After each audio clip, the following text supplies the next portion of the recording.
Hello, Treacle. I'm Charlie, and thank you so much for clicking on what promises to be, at the very least, a little chat with me about just some life stuff. Today, I want to have a little ramble about being my big age and dating. I'm nearly 40 and was recently dumped by my now then ex-fiance, and yeah, prick.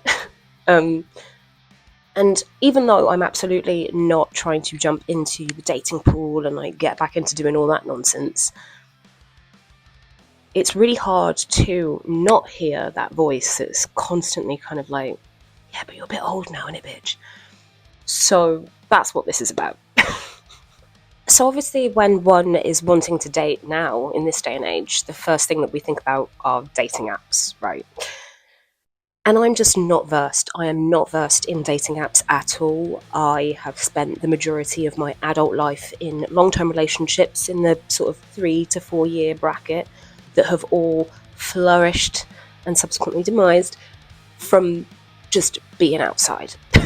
At work, friend of a friend, friend of a friend of a friend, but all these kind of, natural social situations that one finds himself in. And that's been my dating history. So in terms of apps, whilst I've got no deep understanding of how that really goes, I've seen the memes, I've watched the videos, I've listened to the stories, and it does not seem like the place that I want to put myself. Absolutely not. It's multifaceted, but fundamentally, I am not mentally strong enough to deal with things like low matchability or just being ghosted, or like the dead chat, just the dead chat. I just don't think I have that in me.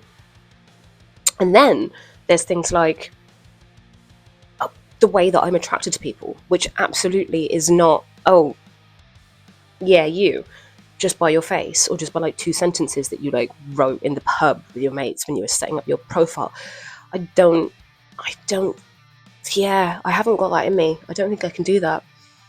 And I'm not here like, oh, it's all about who you are on the inside and shit like that. I mean, yeah, of course, that's important, but I genuinely am attracted to people who can make me laugh, or, I want to see the way that they gesticulate when they're talking. I want to see how their face lights up when they're talking about a band or some art that they've just recently seen or something like that. Those are the things that make a person attractive to me, right? Not so much like their face.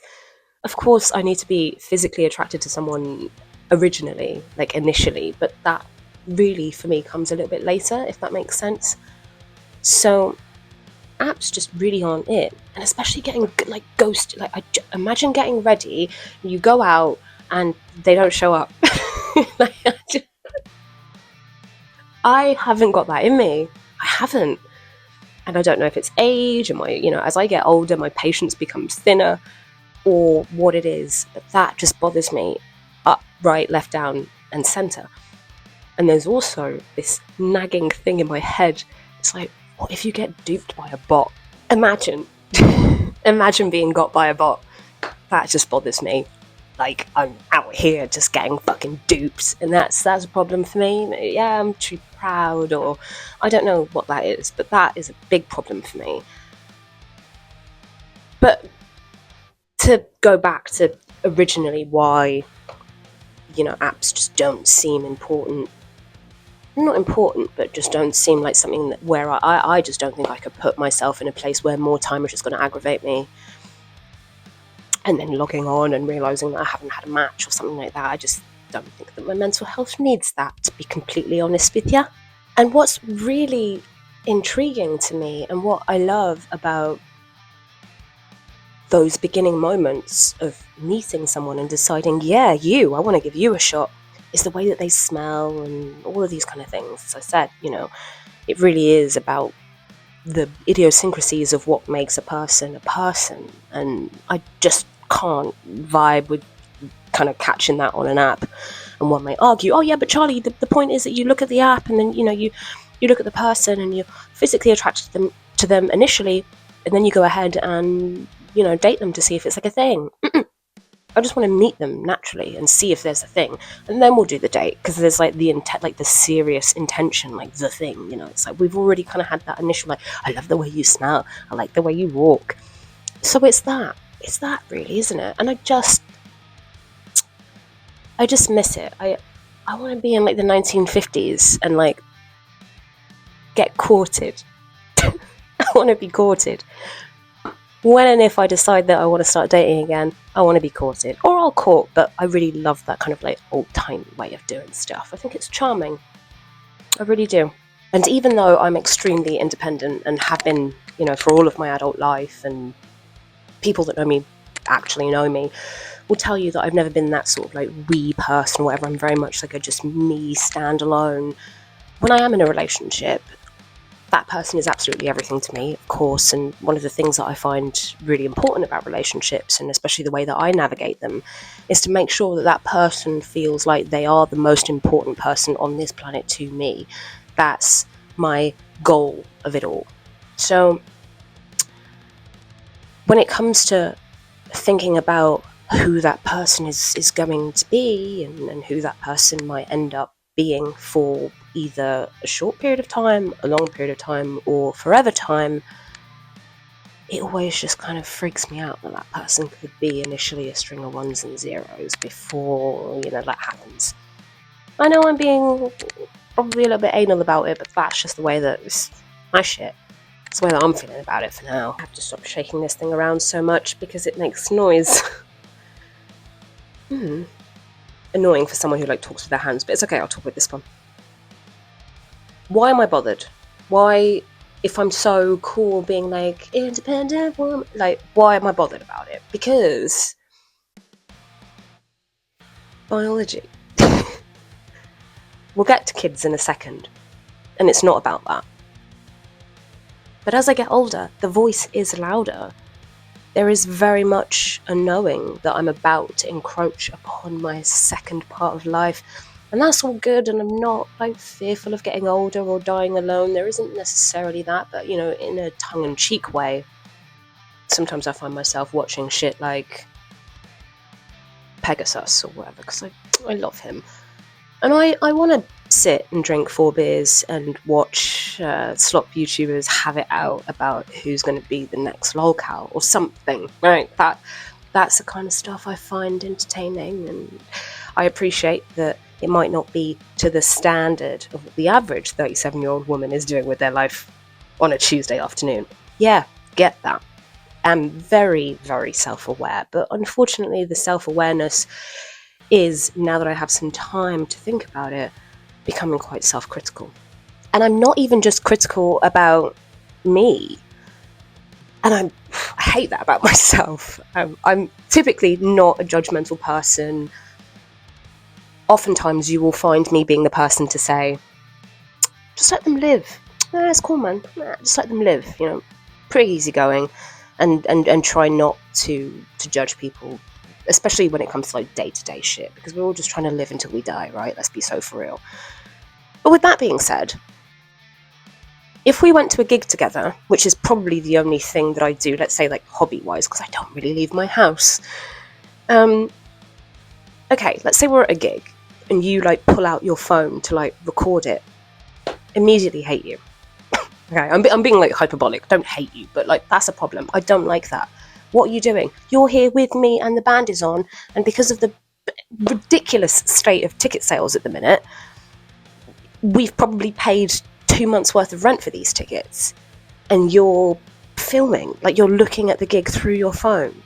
Put it in your pocket and be so for real. I'd hate that.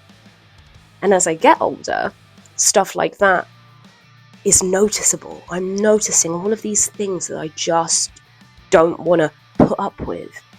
But on the flip side of that, which is really frustrating, I am so sincerely happy to meet people in the middle.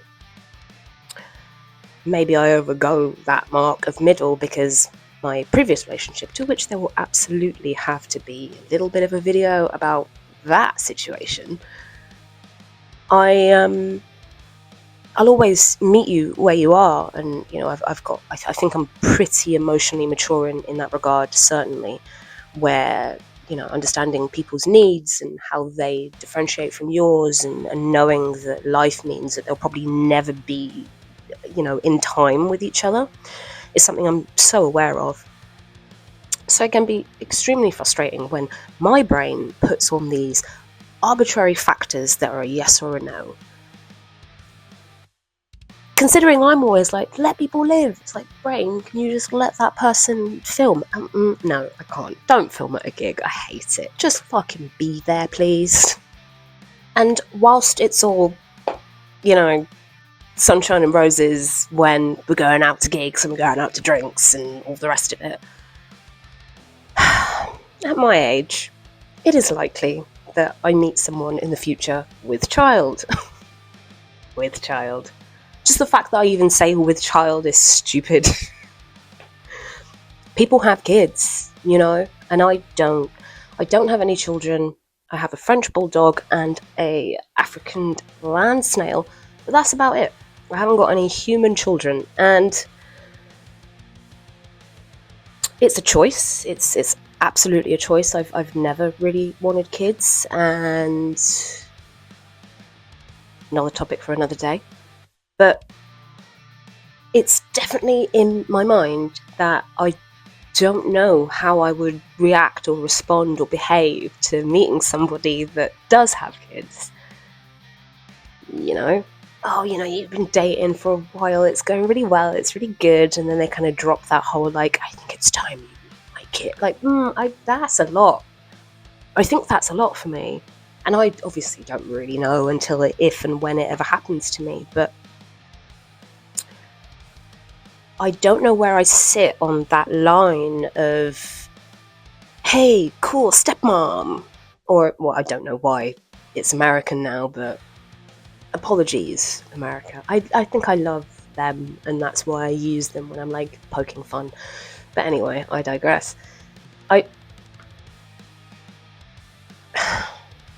don't know what I'd say to the kid, and I think that's really silly, because of course I would, but in my brain, because I overthink, because that is the person that I am, I'm like, oh yeah, meet the kid, and then hello, how are you? Was school good today? Just something so stupid, just something so nonsensical that just doesn't really make any, has no rhyme or reason in today's economy. But I'm still hello, just feeling awkward, and also being so comfortable in the fact that I have such a drama-free life. It's so drama-free. It's so free of any drama that it's almost considered boring to the layman, to the onlooker, to the naysayer. But I like it. This is what I want. I love and appreciate and want and need to keep for my sanity a nice drama-free life. And if there is even a sniff of a jealous ex, or anything, I'm out the door. I'm out the door quite quickly. Maybe to my detriment. Maybe I just need to meet them where they are and, hold their hand while we get through it together. Again, I feel like in this regard, I am very much a little bit of a walking contradiction, because people are multifaceted and ubiquitous, and it's hard, right? What you say today is absolutely not what it is tomorrow, and all the rest of it. Get that. But I do still feel like me not even being a mother might change how people my age consider me when we might be talking about, getting serious or something. I don't know if that's something that people think about. I think about it, but I think about everything, so that's a bit of a moot point. But what isn't a moot point is the rise of age gap relationships. I see them all the time. Obviously, the algorithm feeds. It's not that I've been typing in cougar in any search place or anything like that, but I have absolutely noticed that there's this rise, and also, the kind of celebratory aspect of typically heteronormative heterosexual relationships, where the woman is the older one. And I'm now realizing that I am certainly the older woman. My ex is 31. Will be in a minute. And yeah, bit of an age gap. Not necessarily massive, I'd say, but I have seen the whole tropes of like, yeah, 37, 47-year-old woman just living her life dating a 25-year-old.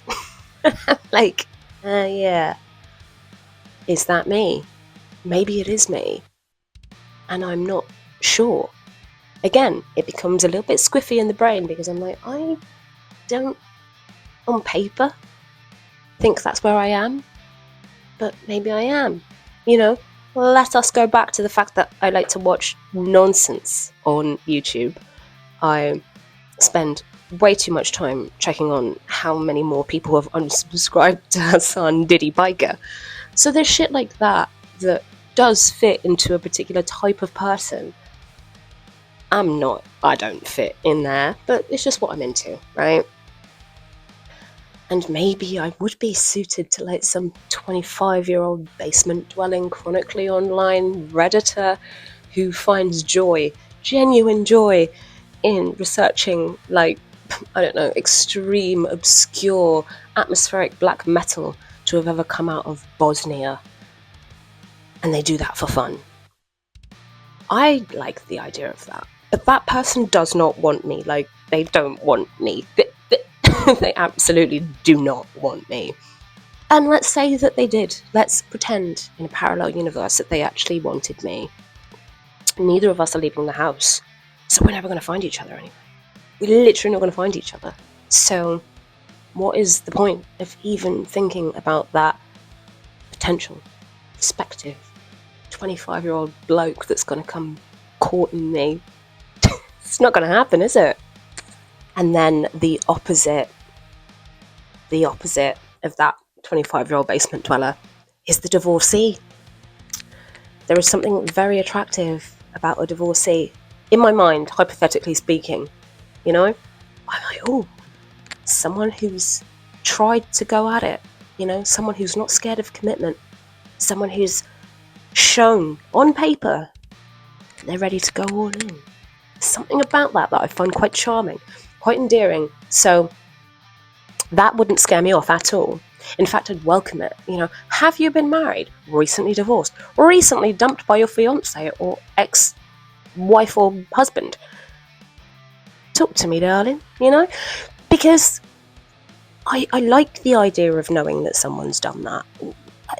Obviously, there's nuance and there's this and that and the third, you know, how it ended, blah, blah, blah. I'm just talking very generically here. I'm just talking about someone that's been married before. It's someone that I would absolutely maybe be more keen on kind of giving it a go with, because purely based on my last relationship, I've learned a lot about myself, and one of the things that I've learned is that I love playing house. I really, really do. And I can be independent and all that, and still be doing what I'm doing. But I love cooking, and I love cleaning, and I love like being, you know, trad wife vibes. I like the trad wife vibes, even though I don't look like I want to do the trad wife vibes. I fucking do. But then it goes back to the fact that if I'm kind of like got my little peepers open for a divorced bloke or divorced woman, probably going to be with child, and then I have to revert back to the whole like how are you thing, and that, you know, it's silly, but hey, overthinker over here. Anyway, Treacles, I was just having a little bit of a rant, a little bit of a ramble. If you are someone that has ended up here, I don't know why, thanks. I see you. And presumably you being here at the end of this video means that you see me too, so that's nice. And that's it for today. I'll see you in the next video.